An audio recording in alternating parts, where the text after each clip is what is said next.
just add, I gave the commencement address at Memorial University. And the one thing the president said was he asked all the graduating students to stand up. And then he told those that graduated in 4 years to sit down. And then 5 years, sit down.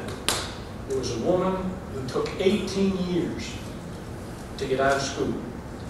She started school, married, raised a family, went back, had to go to work, went back, but she did it.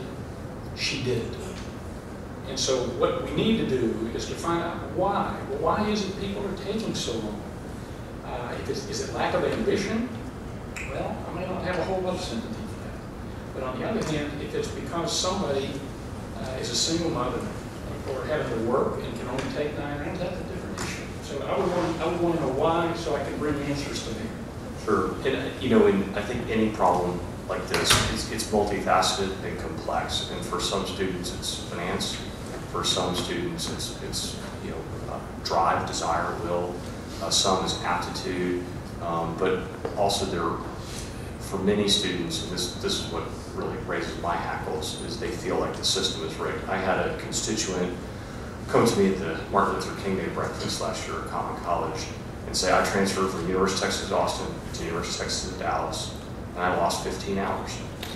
It's just ridiculous. I mean, it's an inter-system transfer from, like, you know, one UT system to another UT system, and they're two really good schools, but clearly the transfer protocol is terrible. It's unacceptable, because that wasted, that 15 hours, semester hours, is not just a waste of that young man's time, that young man's effort, and he's further in debt, but it's a waste of the taxpayers' dollars. And that's something I really charge all three of you to go and figure out. Again, it's a multifaceted problem. It's not something that, there isn't one quick fix that's gonna solve this.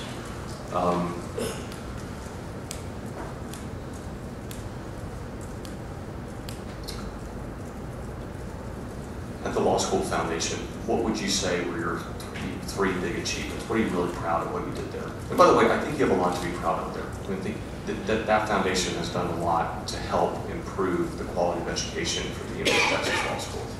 I think the thing I'm probably most proud of was the ability to raise the corpus of the foundation to a point where we could do a lot of things, provide scholarships to needy students.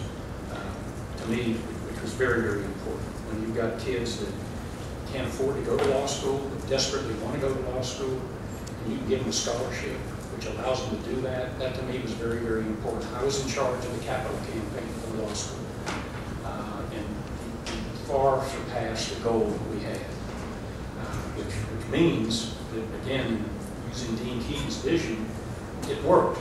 Is that we had third parties out there helping to raise money for the law school so that the law school can compete with the Harvards and the Yales and the Virginias and the Columbias and the Stanfords.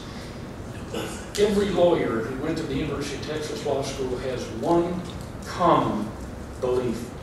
They want that law school to be the absolute best law school in the country. And if they can't be the best law school in the country, they want to be the best state-supported law school in the country. And what I'm most proud of is that we tried to help the law school have the wherewithal to do that. Well, I appreciate your service to our state in your previous capacity, and I know you'll do a good job as a regent. Thank you. Mr. Chairman. Thank you, Senator Taylor. Senator Short. Sure. Thank you, Mr. Chairman.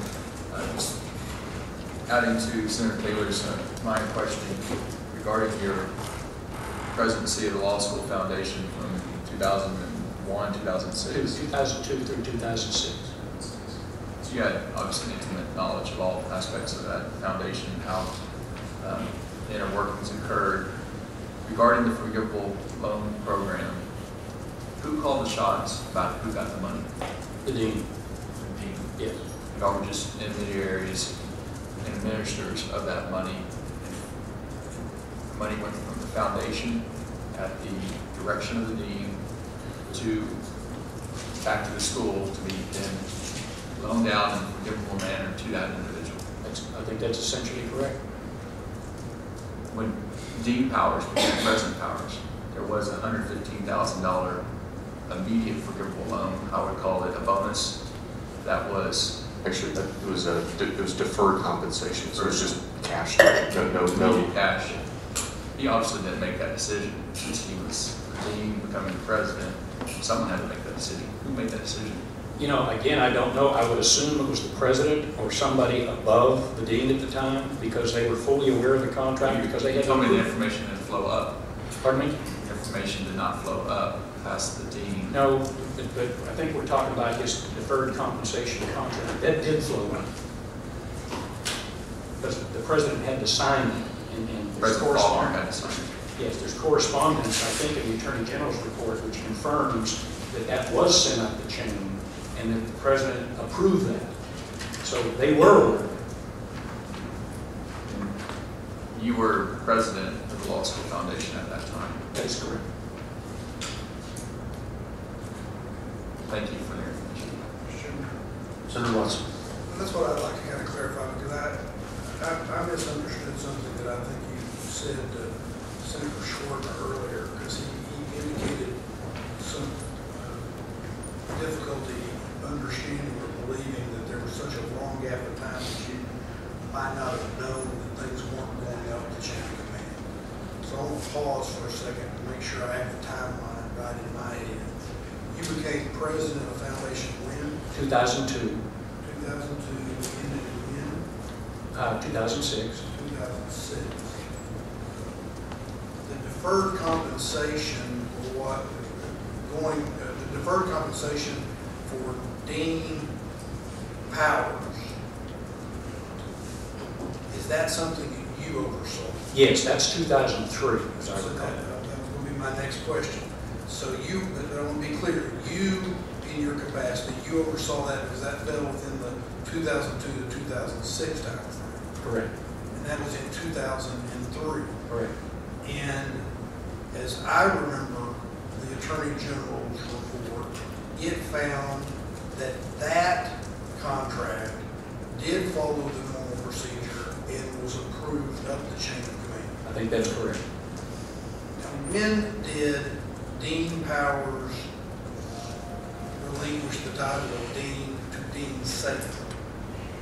Well, I think whenever he became president, which I think was 2006 or 2007. So roughly at the time you were leaving the presidency of the foundation. I think, yeah, and I don't have the time by month, but President Powers, I think, left the deanship while I was still president for a very short period of time, and then the new dean came in.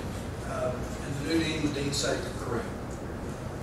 And the report indicates that there were contracts that didn't then follow what I would put as the normal procedure and go up the chain of command. That is correct.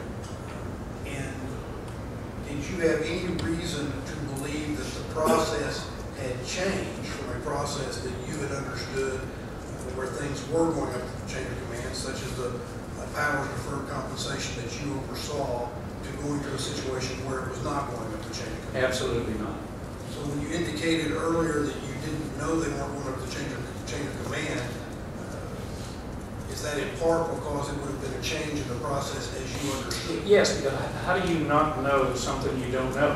I mean, if you rely upon somebody. I mean, a career on not knowing a lot of things and not knowing I don't know. But I mean, if you rely upon somebody to follow their rules, and you don't know that they're not following their rules, then you're not aware that they're not following their rules. You were no longer the president of the foundation sometime shortly after, either before, you left that position either shortly before or shortly after Dean Sager became dean. That's correct. I want to go over to your law firm, and I appreciate the dialogue on that. But I want to be real clear. Whatever is the current relationship between David Beck and or the law firm Beck, Regent, Seekers, you individually and or your law firm will divest yourself from all contractual arrangements where you would serve as counsel in some way for the University of Texas system or any of the component parts of the University of Texas system? That is correct.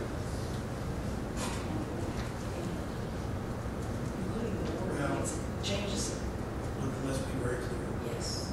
You ain't gonna represent nobody affiliated with any way of the University of Texas in terms of one of the schools or health centers or the system itself. As long as I'm a regent, if I'm confirmed. Mr. Chairman? Thank you, Mr. Well, I want to, because I think that's a different answer than the question I asked earlier about what withdrawal meant. Senator Watson's question is about providing representation. Mine was the addition of any financial benefit of somebody in that law firm doing work, whether it's at the menial tasks or that any of the income of that law firm derived from work for the university would not come to you, whether it's by dividend or otherwise. Is that? That's absolutely correct. Your question didn't include the financial piece, just the council. That's what I'm saying. Okay, I just want to make sure. That's the way I. Okay. But I actually think my question goes further than yours. Okay, well, But let's be clear. I think you raised a very good point. because I'm just trying to make sure we are technically and tactically proficient here, and right now being counsel is I have no idea what different. that means, but I think I can ask this question if you'll allow me. Yes, sir, Senator Watson. Thank you. Mr. Beck, your law firm, neither you as an attorney, nor your law firm, whether that is Beck, the current law firm, or some other law firm that you may become associated with, partner in, or affiliated with in any way, will not represent the University of Texas system or any of its component parts while you serve in the role of regent, should you be confirmed. Correct. Neither you nor your law firm, whether that be the current law firm or some future law firm, will receive any monetary remuneration from the University of Texas system or any of its component parts while you're serving as a regent of the University of Texas system, should you be confirmed. That is correct. Let me just correct, there is an exception because I think one or two of our bills haven't been paid yet, so I hope we're not talking about that. We're talking about future work. Right. Understand, and recognizing the personal sacrifice that would mean, not just for you, but the total number of people in your employ. So let me recognize that, if I may, Mr. Beck, as well. Senator Rodriguez, Senator Schwartner. Mr. Okay, go ahead, Chairman, Senator. Senator Watson just very expertly asked the questions that I was going to ask because, as you recall, Mr. Beck, when you came to my office, that was precisely one of the issues that I addressed with you, and I think you responded in the way you have here, that neither you nor the law firm is going to be providing any services to the UT system while you're a member of the Board of Regents. And I think you just responded to that, so thank you very much. Thank you, Senator Rodriguez. Senator Schwartner, you had a follow-up. Mr. Beck, what percentage of your law firm's business is UT's business? Oh, it's kind of a tough question to answer. It's a relatively small amount. I would say it's probably less than 10%, maybe even less than 5%. Can you describe your relationship with Mr. Powers, President Powers, historically? Are y'all professional acquaintances? Obviously you are. Historical relationship, law school, colleagues. I don't know for sure. I just want to have that knowledge. I'm sorry, what's the question? What's your historical relationship with Bill Powers? I met Bill Powers when he was a faculty member at the University of Texas Law School, at the University of Texas Law School. I knew him as dean. I've known him as president. He's somebody I respect. He's been and somebody that, you know, I've known for a number of years. I've known him basically professionally. Thank you, sir. Thank you, Senator Schwarber. Any other questions from the members of the committee? Senator Taylor. Thank you, Mr. Chairman. As you and I had spoke last week about law school admissions, and you know, I just wondered. I was very disturbed when reports came out that the University of Texas Law School was admitting students with LSAT scores of 128, 138, 137, 136. I mean, you know, the very lowest scores that you can get. You'll still be alive during the test, I guess. And I had expressed to you,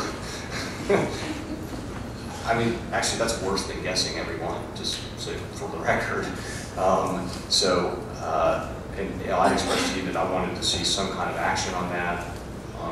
And I was just wondering if you have any further thoughts on my answer. Yeah, I think as we discussed, Senator, I mentioned the Law School Foundation really isn't involved in law school admissions. So that's something the law school staff does, and I know that there's some who think that if you're somehow on the board of the Law School Foundation staff, that somehow you have influence over admissions. That's not, I couldn't get my daughter to the University of Texas Law School.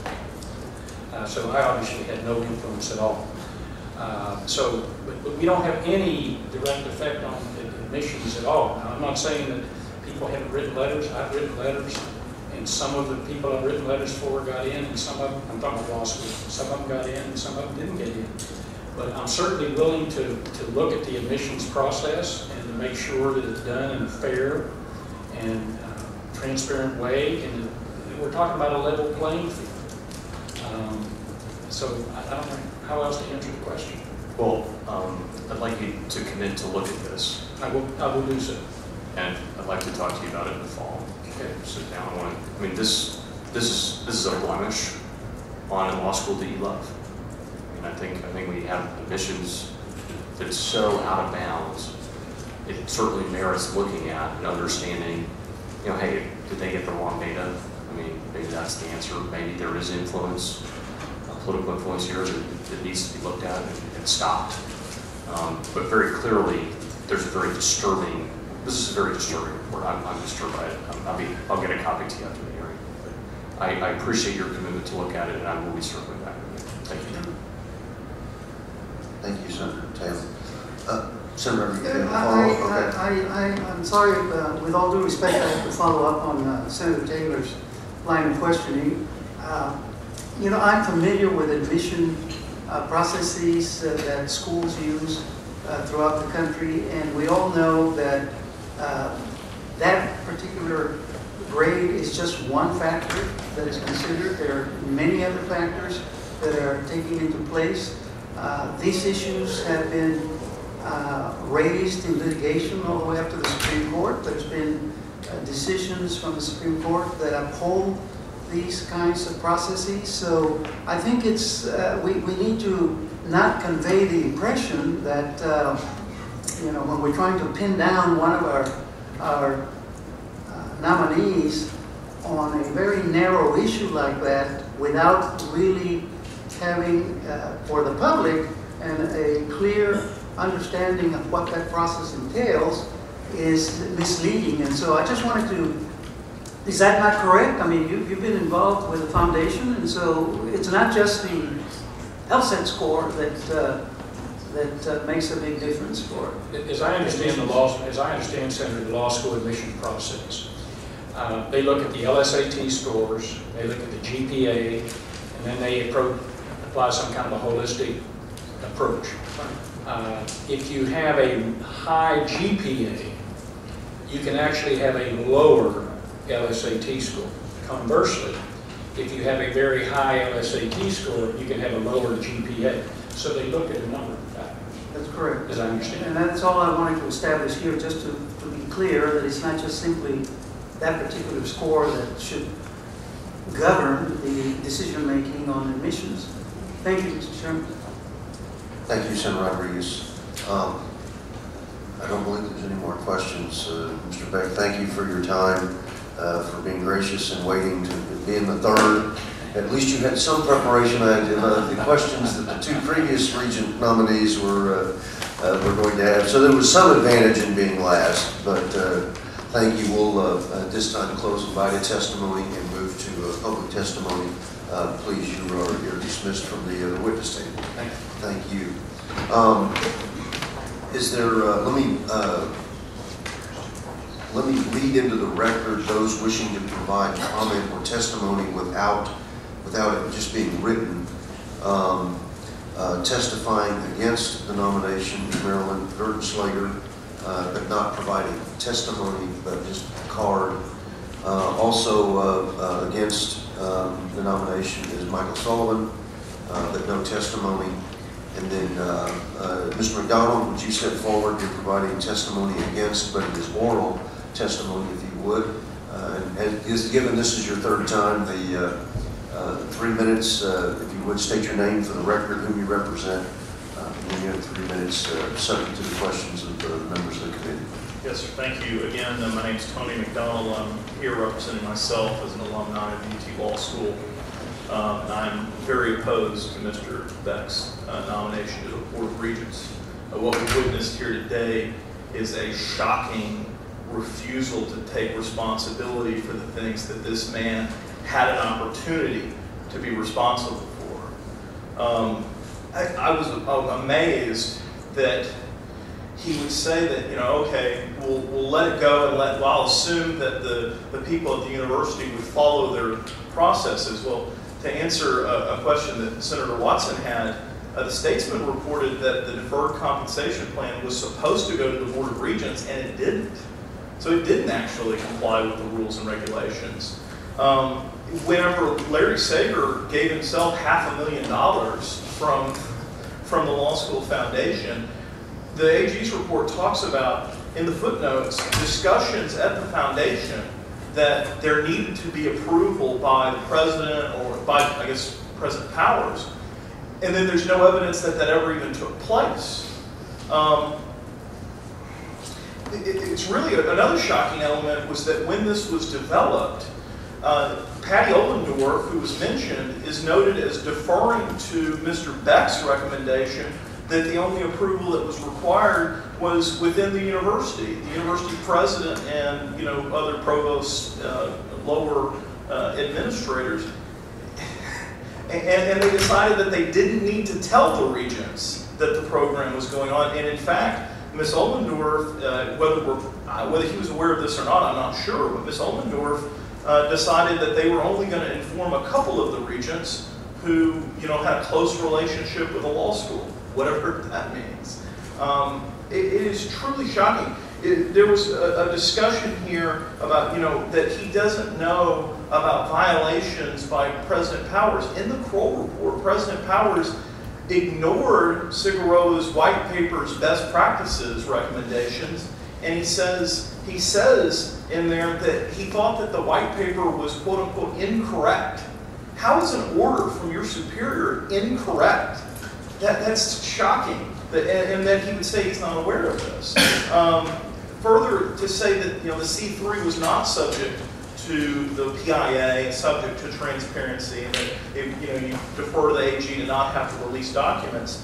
Whenever I look at the AG's report, I see a pattern from a legal mind, a pattern of behavior to separate the foundation from the law school, to make it so that the payments were more discreet, so that they wouldn't be held accountable for being a part of the law school, because in the PIA, an associated, affiliated foundation is subject to the act. So I'm out of time, but I'm happy to take any questions. I am shocked by what I've heard today.